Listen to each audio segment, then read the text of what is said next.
Hello बच्चों। अभी जो मैं क्वेश्चन सॉल्व करने वाला हूँ, ये क्वेश्चंस मैंने RS अग्रवाल बुक से लिया हूँ और ये क्लास 10 का क्वेश्चन है। चैप्टर्स का नाम है क्वाड्रेटिक इक्वेशंस और chapter number 10 exercise 10 question number 62। ना सीधा क्वेश्चन नंबर 62। और rectangular field is 16 meter long and 10 meter wide. There is a path of uniform width all around it, having an area of 120 meter square. Find the width of the path. देखिए question में बोल रहा है कि एक rectangular field है। मान लीजिए ये मेरा रेक्टेंगुलर फील्ड है जिसका लेंथ कितना दिया है, ये मान लीजिए 16 मीटर्स है और ये मेरा 10 मीटर्स वाइड है। ठीक है। अब क्वेश्चन में बोल रहा है कि इस रेक्टेंगुलर फील्ड में एक यूनिफॉर्म पाथ है। पाथ मतलब आप लोग देखेंगे कि जैसे ग्राउंड्स में साइड में क्या रहता है, चलने के लिए, वॉकिंग करने के लिए एक पाथ रहता है, तो इसी तरह इसमें भी एक यूनिफॉर्म पाथ है। मान लीजिए एक यूनिफॉर्म पाथ है। ठीक है। ये सब ये जो शेडेड लाइन है ये एक यूनिफॉर्म पाथ है।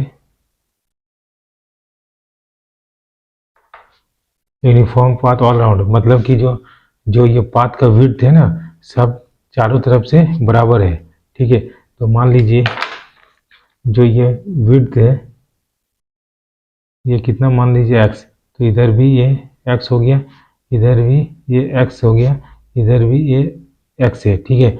और बोल रहा है हैविंग एन एरिया, मतलब जो ये जो पाथ का एरिया मुझे दिया हुआ है कितना है, 120 मीटर स्क्वायर दिया हुआ है। तो बोलता है कि find the width of the path, मतलब we have to find the value of the x।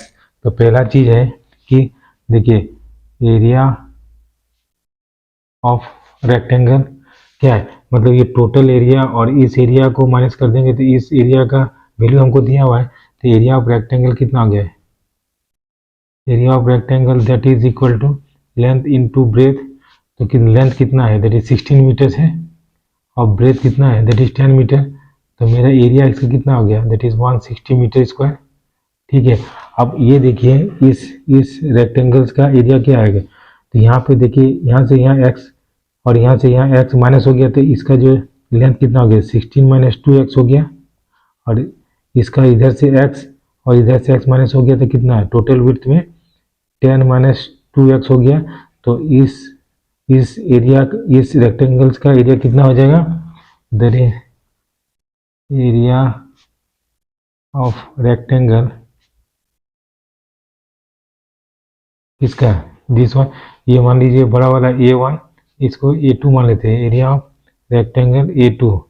तो कितना गया area, that is 16 minus 2x और इसका विड्थ 10 माइनस 2x, यही मेरा एरिया आएगा, इतना मीटर स्क्वायर। अब बोल रहा है कि इसका एरिया मुझे दिया हुआ कितना, 120। तो मान लीजिए हम टोटल एरिया का इस एरिया से माइनस करेंगे तो हमारा ये एरिया निकल जाएगा। इसका मतलब क्या दिया हुआ है, मतलब एरिया 160 माइनस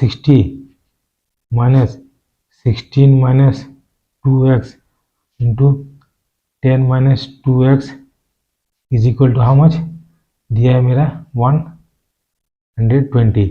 या हम एरिया ऑफ रेक्टेंगल इसको A1 मान लेते हैं और A2 है, तो मतलब A1 माइनस A2, तो क्या निकलेगा, A1 माइनस A2, तो ये एरिया निकलेगा, उसका वैल्यू कितना दिया है, 120 आपका दिया हुआ है। ठीक है।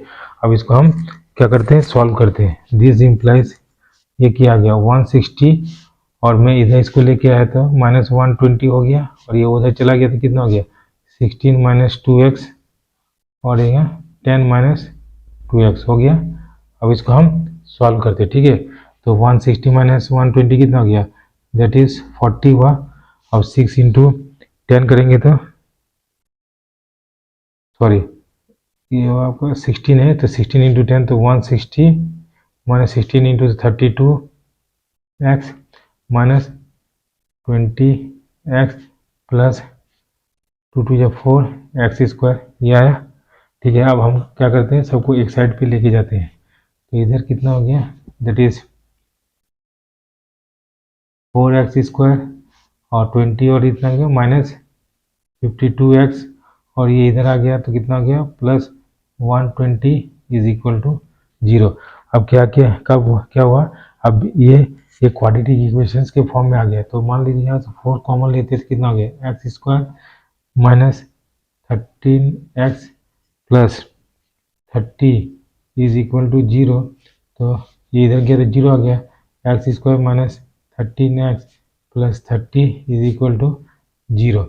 दिस इम्प्लाइज क्या करेंगे एक्स स्क्वायर और माइनस 10x माइनस 3x और प्लस 30 इज इक्वल टू 0 लिखेंगे।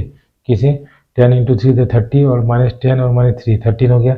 यहाँ x कॉमन लेते हैं तो कितना हो गया x माइनस 10 आ गया और यहाँ पे कितना हो गया माइनस 3 कॉमन लिया तो x माइनस 10 आ गया, दैट इज इक्वल टू हम 0। तो कितना हो गया x माइनस 10 और x माइनस 3 आया, दैट इज इक्वल टू कितना 0। तो x इक्वल टू कितना हो गया 10 और 3 अभी, ठीक है। तो अभी कितना हमको x किसका वैल्यू माने थे मना, देखिए 10 को हम कंसीडर नहीं कर सकते हैं क्योंकि इसका जो विड्थ है वो 10 मीटर्स है। तो मतलब टोटल रेक्टेंगल एरिया का मतलब रेक्टेंगुलर फील्ड्स का ही विड्थ 10 मीटर है, तो ये इसको नहीं कंसीडर करेंगे। तो width of the path is equal to कितना हो गया 3 मीटर, मतलब ये जो है कितना है चारों तरफ से 3 मीटर्स का पाथ है। So this is the answer of this question. Thank you for watching this video and have a nice day.